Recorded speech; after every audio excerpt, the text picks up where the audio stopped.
નમસ્કાર દર્શક મિત્રો, સમય મિરર ન્યૂઝમાં હું છું આપની સાથે જાનવી અને આજે આપણે એવા વ્યક્તિની મુલાકાત કરવા જઈ રહ્યા છીએ જે આપ સૌ જાણો જ છો અને બધા ઓળખો જ છો, એવા સ્ટેન્ડિંગ કમિટી ચેરમેન જયમીનભાઈ ઠાકર આપની સાથે છે. તો ચાલો એમની સાથે વાત કરીએ. જયમીનભાઈ, સ્વાગત છે તમારો સમય મિરર ન્યૂઝમાં. સૌથી પહેલો મારો સવાલ તમને એ છે કે અત્યાર સુધીમાં તમે ઘણી બધી ચૂંટણીમાં કાર્યભાર સંભાળ્યો છે, તે બધી ચૂંટણીથી આ વખતની ચૂંટણીમાં શું તફાવત જોઈ રહ્યા છો? સૌથી પહેલાં તો સમય મિરર પરિવારને મારી ખૂબ ખૂબ શુભકામનાઓ પાઠવું છું.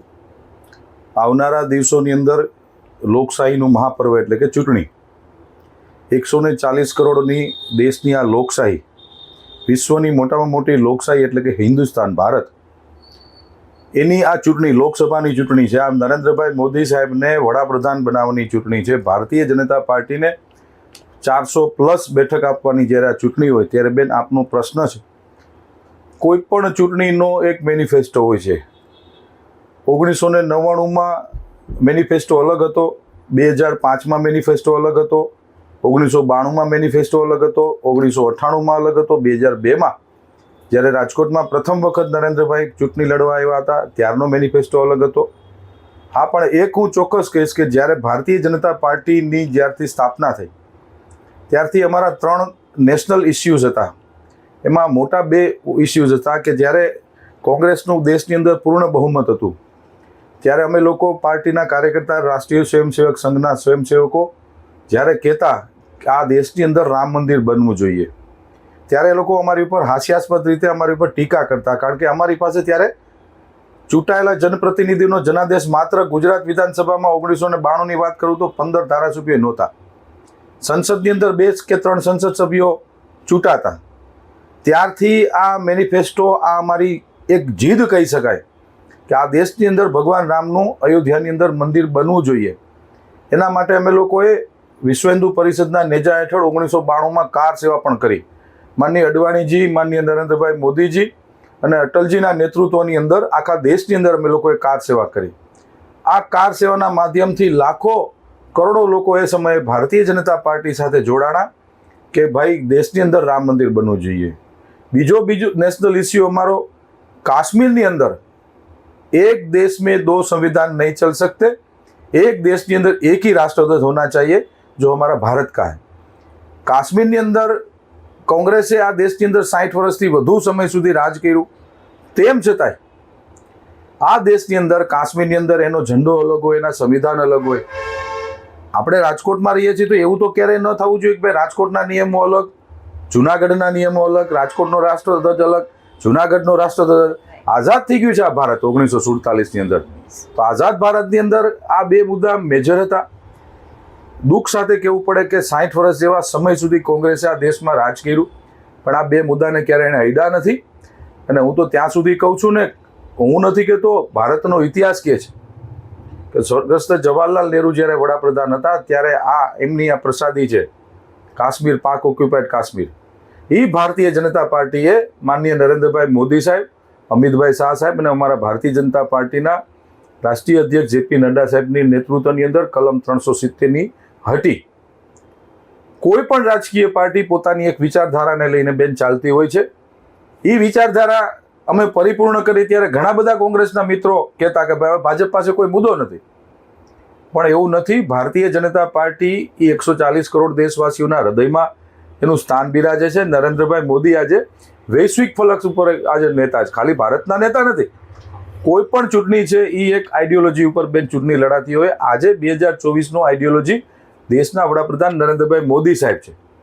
આજે નાના બાળકથી લઈ અને કોઈ પણ વ્યક્તિને 85 વર્ષના વૃદ્ધ, જે ગઈકાલે જ રાજકોટની અંદર મતદાન થયું કે ચુનાવ આયોગે નક્કી કર્યું હતું કે ભાઈ 85 વર્ષથી ઉપરના લોકો મત આપે, એવા રાજકોટમાં 400થી વધુ લોકોએ મત આપ્યા છે. હું ખાતરીપૂર્વક સમય મિરરના માધ્યમથી હું કહું છું કે 400માંથી 398 મત બેન ભારતીય જનતા પાર્ટીના એ વડીલ વૃદ્ધોએ આપ્યા છે.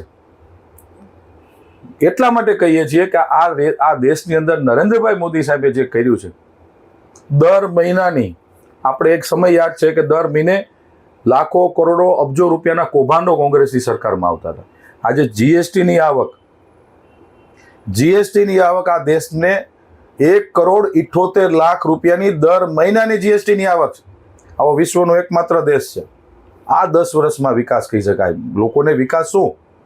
10 લાખ રૂપિયાનું આયુષ્યમાન ભારતનું કાર્ડ માનનીય નરેન્દ્રભાઈ આપે. એ આ ચૂંટણીનો અમારો મેનિફેસ્ટો છે. હિન્દુઓનું આસ્થાનું પ્રતિક રામ મંદિર અમારો મેનિફેસ્ટો છે. આપણે ભગવાનને પ્રાર્થના કરીએ કે આપણા શરીરમાં કે આપણા પરિવારમાં ક્યારેય કોઈ પણ જાતની મુશ્કેલી ન આવે. જ્યારે મુશ્કેલી આવે ત્યારે પ્રધાનમંત્રીશ્રીનું આયુષ્યમાન ભારતનું કાર્ડ એક રૂપિયા જેટલું 10 લાખ રૂપિયાની નોટ જેવું છે.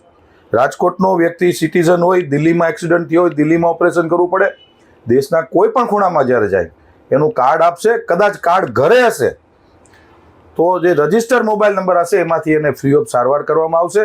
એનો એમ્બ્યુલન્સનો ખર્ચો રોકડમાં આપવામાં આવશે. પાણીની 6 બોટલ દેશે. એની સારવાર થઈ ગયા બાદ એને એમ્બ્યુલન્સના 500,000 રૂપિયા જે ચાર્જ છે એ ચૂકવવામાં આવશે. આનાથી બેન સારું તો કયું હોઈ શકે? આનાથી સારું કયું હોઈ શકે? આ દેશે આવું કોઈ જોયું જ નહોતું. કોંગ્રેસની મનમોહનસિંહની સરકાર લ્યો કે પીવી નરસિંહ રાવની સરકાર લ્યો, કૌભાંડ સિવાય આ દેશે નહોતું જોયું. તગડા આપણે લોકો વર્ષે પ્રીમિયમ ભરતા 10 લાખ રૂપિયાનો આરોગ્યનો વીમો ઉતારો કોઈ પણ ઇન્સ્યોરન્સ કંપનીનો, વાર્ષિક એનું 30,000 થી 35,000 રૂપિયા પ્રીમિયમ આવે. એવું 3 વર્ષનું 1 લાખ રૂપિયા પ્રીમિયમ ભરવાનું. આ તો કાંઈ નહીં બેન. આધાર કાર્ડ, રાશન કાર્ડ અને તમારો 6 લાખનો વાર્ષિક આવકનો દાખલો આપો, 10 લાખ રૂપિયાનું આયુષ્યમાન ભારતનું કાર્ડ લઈ જાઓ. આપણે જ્યારે ભણતા ત્યારે જોતા કે ભાઈ USA, યુકેની અંદર એની સરકાર લોકોને હેલ્થ કાર્ડ આપે છે. આજ એ સાબિત થયું છે. એ લોકોની તો વસ્તી પણ ઓછી છે. આ તો 140 કરોડનો દેશ. કોરોના પછી 80 કરોડ લોકોને ઘરનું આ મફત રાશન દેવું આ કોઈ નાની સૂની વાત નથી. મેં જેમ કીધું એમ જીએસટીની દર મહિનાની 1,78,000 કરોડની આવક ભારત સરકારની ચાલુ થઈ ગઈ. એ પૈસો પ્રજાનો જાય છે અને એ પૈસો પાછો પ્રજા પાસે સાહેબ મોકલે છે. એને અમે વિકાસ કહીએ છીએ અને આ જ મુદ્દા ઉપર અમે લોકો જઈએ છીએ. પણ ક્યારેક અન્ય પાર્ટી ખોટી રીતે આક્ષેપો કરતી હોય છે કે આ સરકારે કશું કર્યું નથી ને મોટી મોટી વાતો કરે છે, વાયદાઓ કરે છે અને પરિપૂર્ણ નથી કરતા. તો એમના આક્ષેપો ઉપર આપ શું કહેવા માંગશો? લોકશાહીની અંદર એ જ બેન આપને મેં પહેલાં કીધું, લોકશાહીની અંદર તંદુરસ્ત લોકશાહી ભારતીય જનતા પાર્ટી માને છે. અમે તો એવું માનીએ છીએ કે લોકસભાની અંદર, રાજ્યસભાની અંદર, વિધાનસભાઓની અંદર, મહાનગરપાલિકાઓની અંદર અને જિલ્લા પંચાયતની અંદર પ્રબળ વિરોધ પક્ષ હોવો જોઈએ. આ દેશ લોકશાહી દેશ છે. કોંગ્રેસના પણ સભ્યો ચૂંટાવા જોઈએ પણ નથી ચૂંટાઈ શકતા. લોકોનો જનાદેશ નથી. આ તો લોકોની ચૂંટણી છે. લોકો મતદાન કરીને દેશને વડાપ્રધાન તરીકે નરેન્દ્રભાઈ બેસાડ્યા છે. આ તો ચુનાવ છે, આ ઇલેક્શન છે, સિલેક્શન નથી.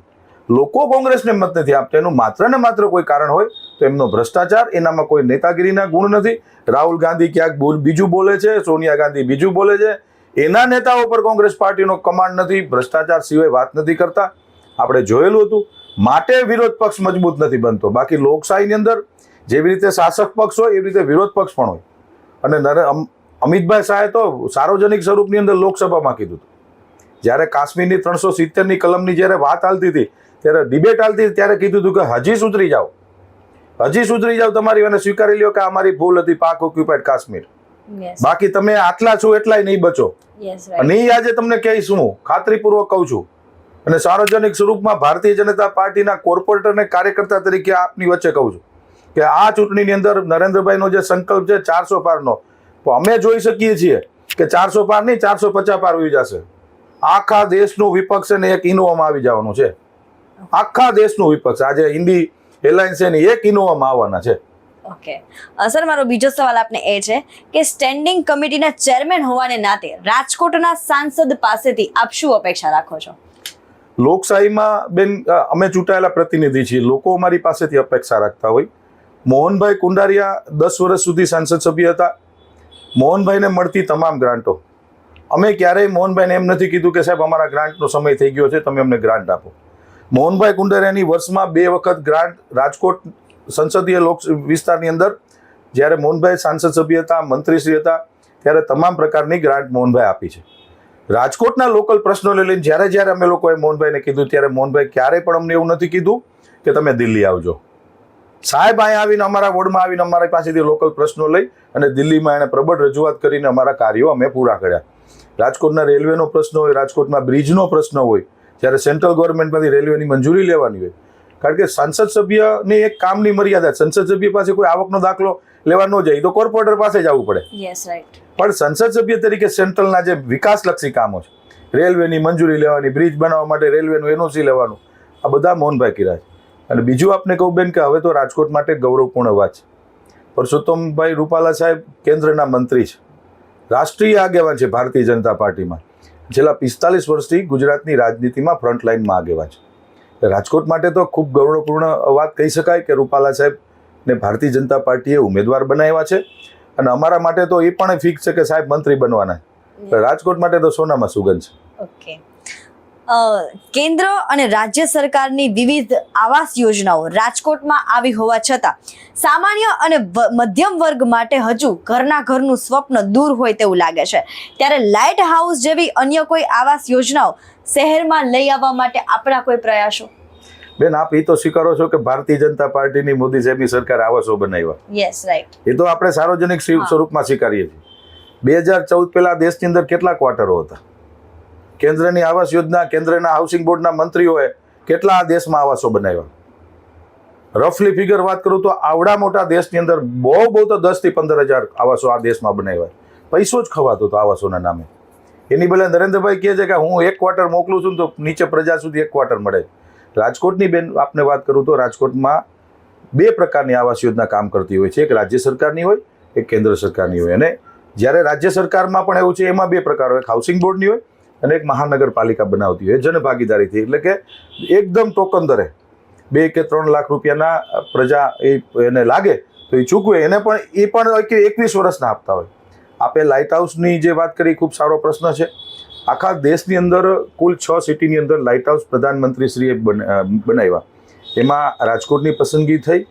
2 જ વર્ષ જેવા ટૂંકા ગાળાની અંદર રાજકોટમાં 12 માળના કુલ 7 ટાવર લાઇટ હાઉસ રૈયા ગામની અંદર બન્યા છે. અદ્ભુત બનાવ્યા છે સાહેબ, આખી અદ્યતન ટેકનોલોજીથી. અને આવનારા દિવસોની અંદર આ દેશની અંદર લાઇટ હાઉસ પ્રોજેક્ટ જ ચાલવાના છે, કારણ કે એમનું ફિનિશિંગ, એની ડ્યુરેબિલિટી ખૂબ મોટા પ્રમાણમાં જ્યારે ભૂકંપ આવે ત્યારે પણ આ પ્રોજેક્ટને કશું જ નથી થતું.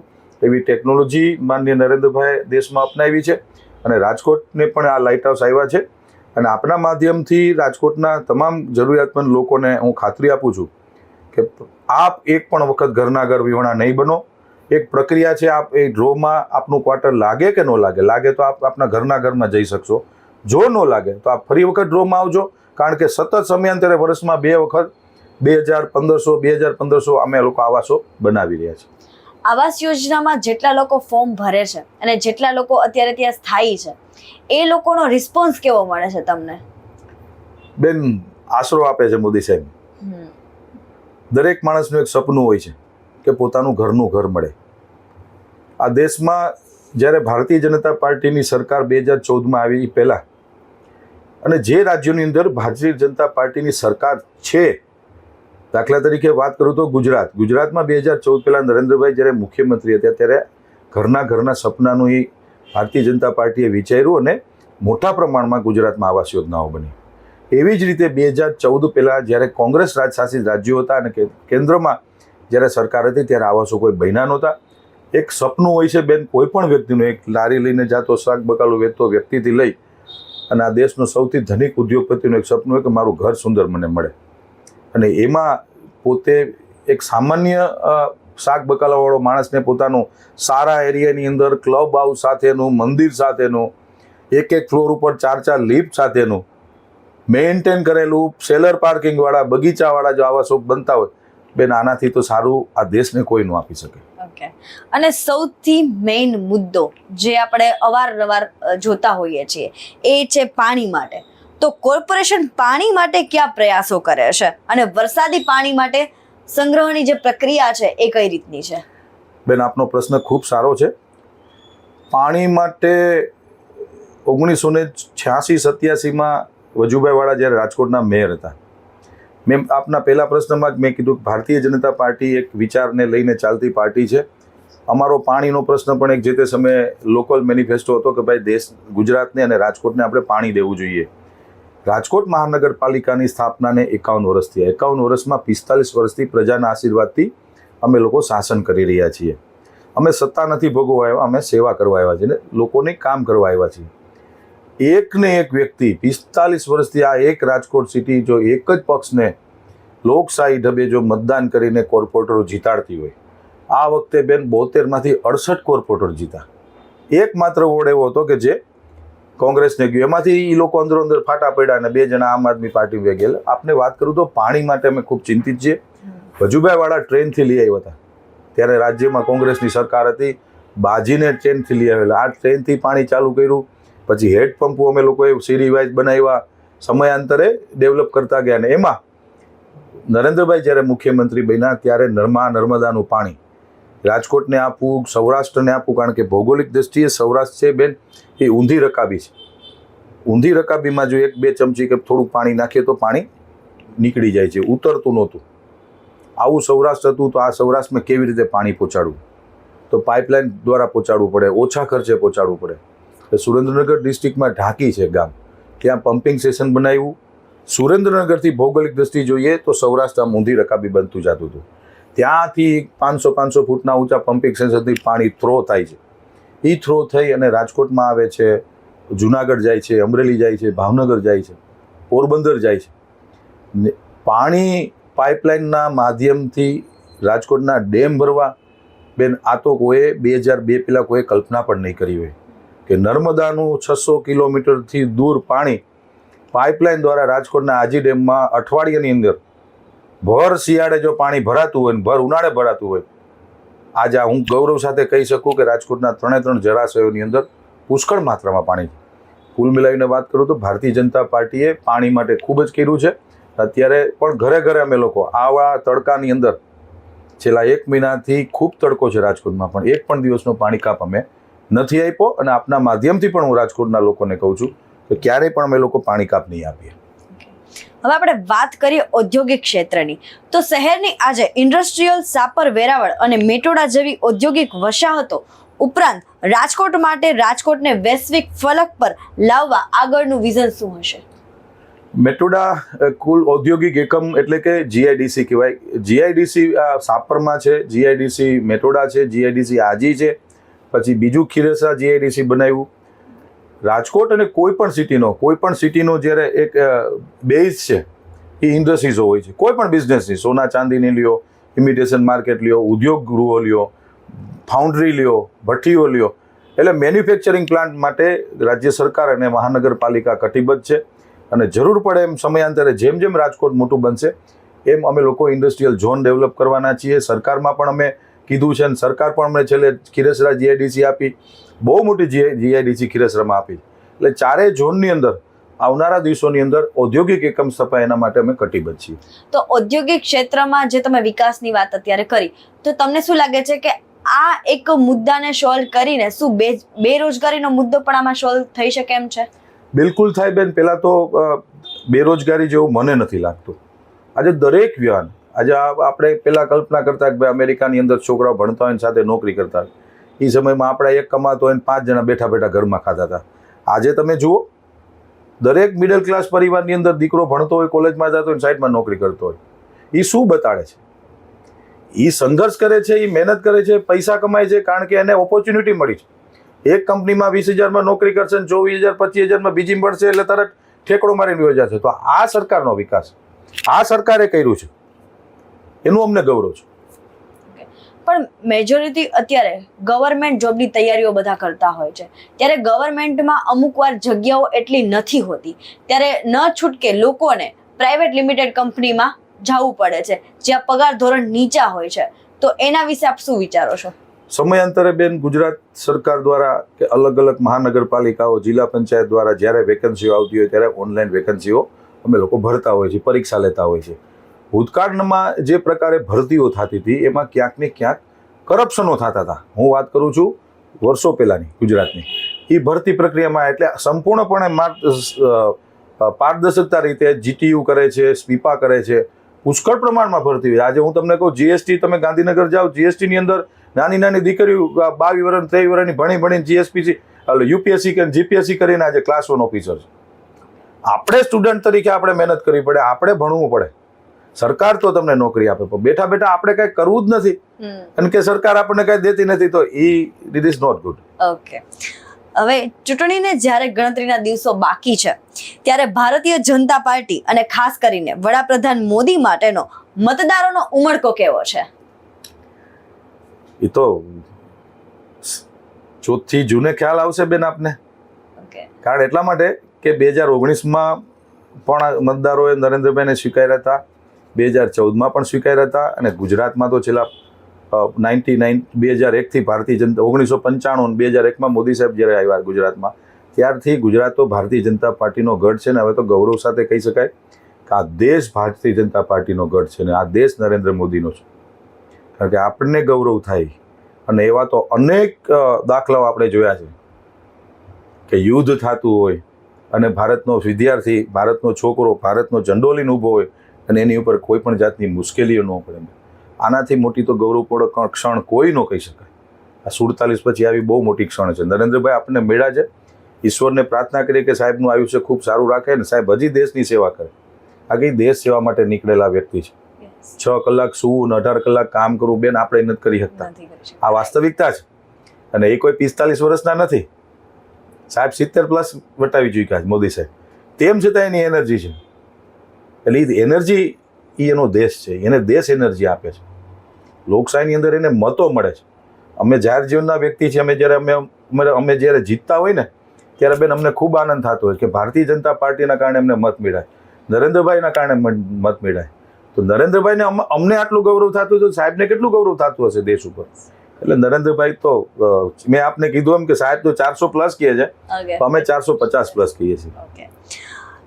આ લોકસભાની ચૂંટણી છે, તો સ્થાનિક લેવલે જ્યારે તમે મુલાકાત કરો છો ત્યારે કયા પ્રકારના પ્રશ્નો આવે છે? લોકલ પ્રશ્નો આવે છે બેન. લોકલ પ્રશ્નો આવે. કારણ કે ક્યાંક પાણી ઓછું હોય, ક્યાંક ડ્રેનેજ ઉભરાણી હોય, ક્યાંક થાંભલામાં ઓલી લાઇટનું ઉડી ગયું હોય. આવા લોકલ પ્રશ્નો આવે છે. ને લોકલ પ્રશ્નો તમારે ટેલિફોન ઉપરથી થઈ જતા હોય. પ્રશ્નો આવે છે. લોકશાહીની અંદર પ્રશ્નો વગર કોઈ પણ ચૂંટાયેલો જનપ્રતિનિધિ આ દેશમાં કોઈ પણ સરપંચથી લઈને સંસદ સુધી જો એવો દાવો કરતો હોય કે હું મારા વિસ્તારમાં પ્રશ્ન ન આવે, એ ખોટી વાત કરે છે. પ્રશ્ન આવતા જ હોય, પણ સોલેબલ પ્રશ્ન છે. અને જઈએ છીએ એટલે પ્રશ્ન કરે છે. ભારતીય જનતા પાર્ટીના કોર્પોરેટરથી લઈ અને સંસદ સુધીના લોકો પ્રજાની વચ્ચે છે એટલે એ અપેક્ષા રાખે છે. પણ જાતા જ ન હોય તો કેવી રીતે અપેક્ષા રાખે? એટલે અમે જઈએ છીએ એટલે અમારી પાસેથી કામની અપેક્ષા રાખે છે અને તાત્કાલિક ધોરણે અમે કામનું નિકાલ પણ કરીએ છીએ. અચ્છા, જ્યારે સ્વચ્છતા અભિયાન હાથ ધરવામાં આવ્યું મોદી સાહેબ દ્વારા, એ પછીથી ત્યારથી લઈને અત્યાર સુધી સ્વચ્છતા ધોરણમાં જે ફરિયાદો આવતી હતી કે જે પ્રશ્નો આવતા હતા સ્વચ્છતાને લઈને, એમાં કેટલો ઘટાડો થયો છે? નરેન્દ્રભાઈએ જ્યારે સૌથી પહેલી વખત 2014માં વડાપ્રધાન બન્યા પછી એક એનો ફોટો બહુ સરસ આવ્યો હતો કે પોતે સ્વચ્છતા કરતા એવો ફોટો હતો. એ ફોટાના કારણે આ દેશના યુવાનો, ખાસ કરીને યંગસ્ટરો, એ ફોટાને બહુ ઇન્સ્પિરેશન માને છે. અને ભારતીય જનતા પાર્ટીની જ્યાં રાજ્યોની અંદર સરકાર છે, સ્વચ્છતા ઉપર અમે ખૂબ જ ઇન્વોલ્વમેન્ટ છીએ. કારણ કે આજથી 20 વર્ષ પહેલાંનું આપણે આપણું રાજ્ય જોઈએ, આપણું ગામ જોઈએ અને આજ આપણે જોઈએ. એના માટે ભારતીય જનતા પાર્ટીની સરકાર, અને હું આજે ચોક્કસ યાદ કરીશ સફાઈ કામદાર મિત્રોને, વાલ્મીકી સમાજના પરિવારોને, વાલ્મીકી સમાજના મિત્રો આઝાદીથી આ દેશને બેન સાફ કરી રહ્યા છે, પણ એની કોઈ કદર નહોતું કરતું બેન. નરેન્દ્રભાઈની અને ભારતીય જનતા પાર્ટીની સરકાર આવી પછી સફાઈ કામદારોની કદર થવા માંડી. આ દેશના વડાપ્રધાન અયોધ્યાની કાશીની અંદર જ્યારે કોરિડોર ખુલ્લો મૂકે છે ત્યારે સફાઈ કામદારોની બાજુમાં બેસીને એને પ્રોત્સાહન મળે એના માટે એની બાજુમાં બેસે છે. સફાઈ કામદારના અંગૂઠાનું ધોઈ અને એની પૂજા કરે છે. આવો તો વડાપ્રધાન કઈ દુનિયામાં છે કે એ કોઈને વિચાર નહોતો આવતો. આ ગાંધી પરિવારને તમને કોઈ 60 વર્ષ સુધી રાજ કર્યું, કોઈને વિચાર સુધા નહોતો આવતો કે આપણે સફાઈ કામદારને, કારણ કે આઝાદીથી છેલ્લા 75 વર્ષથી દેશને સાફ કરે છે. એટલે હું એટલો જ જેટલો સરકારને શ્રેય આપું છું એટલો જ શ્રેય સફાઈ કામદાર પરિવારોને, સફાઈ કામદારને આપું છું કે જેણે દેશને આપણા સાફ કરવાનું એક બીડું ઝડપ્યું છે. એ બીડામાં ખૂબ સફળતા મેળવી છે. અને હવે મારો છેલ્લો સવાલ, વિસરતા જતા રાજકોટનું આજથી 10 વર્ષ પછીનું સ્વરૂપ કેવું હોઈ શકે? મેં એક સ્લોગન બનાવ્યું છે. એ જ્યારે રાજકોટ મહાનગરપાલિકાનું જ્યારે મને બજેટ મેં રિલીઝ કર્યું ત્યારે મારું આ સ્લોગન હતું કે આ રાજકોટ મારું છે, આ રાજકોટ કોઈ એકલાનું નથી, આ રાજકોટ આપણું છે. આપણા રાજકોટનું આપણે ધ્યાન રાખવાનું છે. રાજકોટ દિવસે ને દિવસે વધી રહ્યું છે. 1995માં રાજકોટમાં 12 વોર્ડ હતા, આજે 18 વોર્ડ થઈ ગયા છે. સરેરાશ એક વોર્ડની લાખ સવા લાખની વસ્તી છે. અને રાજકોટના લોકો ખૂબ સુખી છે, કારણ કે એવું માને છે કે આ મારું ગામ છે, આ મારું એકલાનું નથી, આપણે સહિયારું ગામ છે. એવું એકમાત્ર રંગીલું રાજકોટ ગુજરાતમાં છે. અને અપેક્ષા પણ રાખું છું રાજકોટના નગરજનો પાસે, અને ખાતરી પણ આપું છું. અપેક્ષા એ છે કે આપ પોતાનું ગામ અને પોતાનું ઘર સમજીને રાજકોટને ચોખ્ખું રાખીએ. આપણે ખાસ કરીને યુવાનોને મારો સંદેશ છે કે આ વ્યસન મુક્તિમાં કોઈ પણ જાતના વ્યસન ન કરો. તમારા વ્યસનથી તમારા પરિવારને મુશ્કેલી પડે છે. તમે તમારા કેરિયર ઉપર ધ્યાન આપો, એવી આપને મારી બે હાથ જોડીને કરબદ્ધ વિનંતી કરું છું વિદ્યાર્થીઓને, કે પરિવારને મુશ્કેલી પડે એવું કોઈ કાર્ય ન કરવું જોઈએ, આપણા ગામને છાંટો ઉડે એવું કોઈ કાર્ય ન કરવું જોઈએ, અને આપણા રાજ્યને આપણા દેશને છાંટો પડે, અને તમારું આયુષ્ય, તમારી હેલ્થ ન બગડે એવું કોઈ કામ ન કરો. ખાઓ પીઓ, મોજ કરો, જલસા કરો, અને રાજકોટ રાતે 2 વાગે જાગે. એ જે કરવું પડે એ કરો, પણ વ્યસનથી દૂર રહ્યો, આનંદ કરો. એવું આ રાજકોટ છે. ઓકે, આભાર આપનો સર. ધન્યવાદ. તો આ હતા આપણી સાથે સ્ટેન્ડિંગ કમિટી ચેરમેન જયમીનભાઈ ઠાકર, જેમની સાથે આપણે વાત કરી. આવી જ અપડેટ જોવા માટે આપ જોતા રહો સમય મિરર ન્યૂઝ, સત્યની સાથે સમયની સાથે.